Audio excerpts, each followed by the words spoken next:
En el nombre del Padre, y del Hijo, y del Espíritu Santo. Amén. Ven, Espíritu Santo. ¿Qué tal, hermanos? Nos encontramos ante la fiesta de la exaltación de la Santa Cruz y mañana, cómo no, pues la Virgen de los Dolores. La Virgen María y el crucificado van siempre juntos. María no se separa de Jesús y ella es la discípula perfecta. Esto lo podemos verificar en el momento más difícil para la comunidad, que es el momento en el cual la Virgen María pues tiene que confortar a los primeros cristianos que están muertos de miedo, porque los romanos pues les persiguen a muerte, y la Virgen María va a recordarles quién es Jesús constantemente. Ella les ayuda a perseverar en la oración a la espera de la venida del Espíritu Santo. En múltiples ocasiones un cristiano que intenta serlo se ve en situaciones parecidas. Situaciones pues que parecen callejones sin salida. Pero un cristiano nunca está en un callejón sin salida. Un cristiano siempre pues va a encontrar el modo de aprender algo sobre Jesús, cualquiera que sea la circunstancia que vive. Pues me he querido venir a este huerto de los olivos, al que tantas veces seguramente volvió Pedro después, para hablarte de la experiencia de San Pedro. ¿Y por qué? ¿Qué relación tiene con la cruz? Aparentemente ninguna, porque San Pedro huyó, tal y como Jesús había dicho cuando Pedro le decía al salir de la última cena: aunque todos te abandonen, yo nunca te dejaré. Pues Jesús le hace una premonición terrible, que con que no me abandonarás, antes de que el gallo cante me habrás negado 3 veces. Y San Pedro en la oración tendrá que meditar una y otra vez su propia fragilidad, cómo las expectativas que él tenía no se cumplen, porque se considera un superhombre. En cambio, Jesús le ha elegido con su fragilidad, y quizá por su fragilidad, la de Pedro. No solo contando con ello, sino contando que a Pedro le va a gustar mucho reconocer el modo en que Dios le llama. Pero para eso va a tener que pasar por grandes pruebas. San Pedro es corregido en el Evangelio del pasado domingo, cuando Jesús anuncia esa pasión que ha de vivir, que ha de sufrir, esa muerte que ha de experimentar después de ser despreciado y rechazado por los ancianos, por las personas de categoría de su pueblo, los aparentemente sabios. Y San Pedro pues aparta a Jesús del resto, ¿no?, de sus hermanos, y digamos que en cierto modo se sale del discipulado, quiere ponerse delante del maestro y le dice: no, eso no te puede pasar a ti, eso no te puede pasar a ti. Jesús sabe más. Jesús es precisamente el maestro, ¿no?, aquel por el que lo han dejado todos, se han puesto detrás, y le va a dar una vez más una gran lección. El sabio resulta ser verdaderamente bueno y quiere compartir su saber. Es un buen maestro. No se guarda celosamente su saber, que en el caso de Jesús es inseparable de su ser. Aquel que es, pues quiere darse plenamente, ¿no?, y hacerte sabio integralmente. Pero para eso hay que dejar de pensar como pensábamos antes. Y San Pedro lo va a experimentar de una manera dolorosa, ¿verdad? Sin embargo, hay algo que podemos aprender de San Pedro, porque no todo es fracasar, por Dios. Jesús lo ha elegido muy bien. Y es que, aunque todavía no es sabio, Pedro tiene el principio de la sabiduría. Y el principio de la sabiduría es el temor del Señor. Fijaos, cada vez que San Pedro mete la pata, todavía se queda a suficiente distancia como para escuchar la corrección de Jesús. No se va tan lejos que la palabra de Jesús sea inaudible. Y aunque es amargo que nos corrijan, esto no le apetece a nadie, pues va a ser lo suficientemente humilde como para vivir bajo la palabra de Dios y dejarse crear por ella. El acto creativo de Jesús al llamarles, tras una noche de oración, en un lugar como este huerto de los Olivos, pues va a ser una experiencia tremenda para Pedro. Pero nos muestra que la creación es una creación continua, que San Pedro necesita ser creado una y otra vez, ser recreado. Necesita San Pedro pues dejarse ir moldeando en lo que va a ser una obra maestra, que no es algo dado así de primeras y para siempre, sino que requiere verdaderamente un trabajo continuado. Pedro, ¿me amas? Y así, repetidas veces, Pedro va a estar a suficiente distancia de Jesús, o si no, se tirará a las aguas y correrá para poder decirle sí.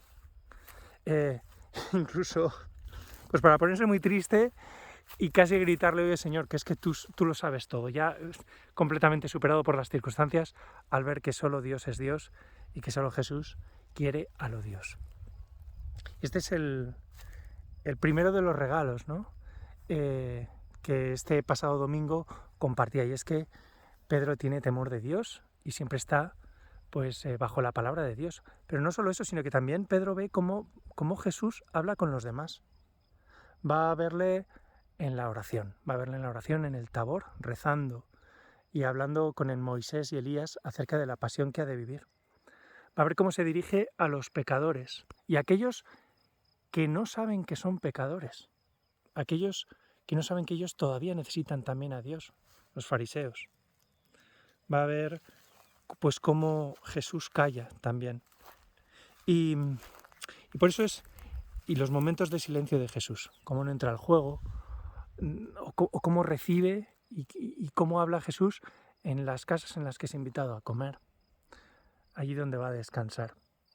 El discípulo se pone detrás del maestro porque ha descubierto por sus obras deduce que el maestro tiene un saber que quiere él también tener, ¿no? Una manera de ser que es genial.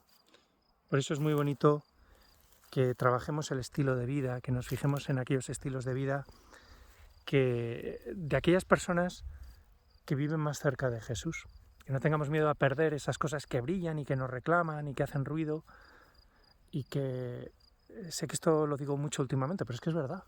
Y que unifiquemos el corazón como lo hacen aquellas personas cuyo estilo de vida deja espacio a Dios, ¿no?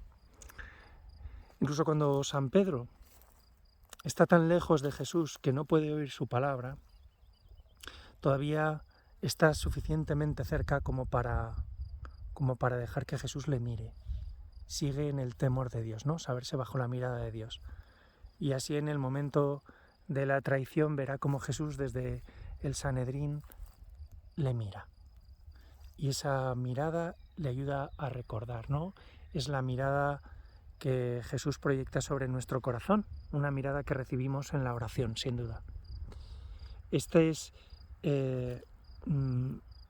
algo que compartía este domingo con las personas que vinisteis a misa. ¿Y qué tiene que ver con la exaltación de la Santa Cruz y con la Virgen de los Dolores? Pues tiene que ver, si me dejáis hacer un poco de teología ficción, tiene que ver con que yo intuyo que Pedro no se alejó demasiado de la cruz. Él no estaba bajo la cruz, él estaba medio a hacer, como estamos nosotros, muchas veces muertos de miedo. Yo el primero. Pero siempre tiene a la vista la cruz. Seguro que Pedro tiene a la vista el crucificado. Y cuando los signos empezaron a hablar en la iglesia naciente de lo que Jesús era y lo que había hecho, y empezaron a tallarse las primeras cruces y en ellos los primeros fijados a la cruz, que eso es un crucifijo, ¿no? un Jesús crucificado, pues Pedro sería de los primeros que tendría uno. Y recordaría perfectamente cómo de lejos había visto morir a Dios hecho carne. Y esta es la invitación grande, ¿no?, que podemos experimentar en la oración. Esto es rezar, es permanecer y dejarse medir por la palabra de Dios y por la mirada de Dios. Y esto lo vivimos de manera excelente en la misa.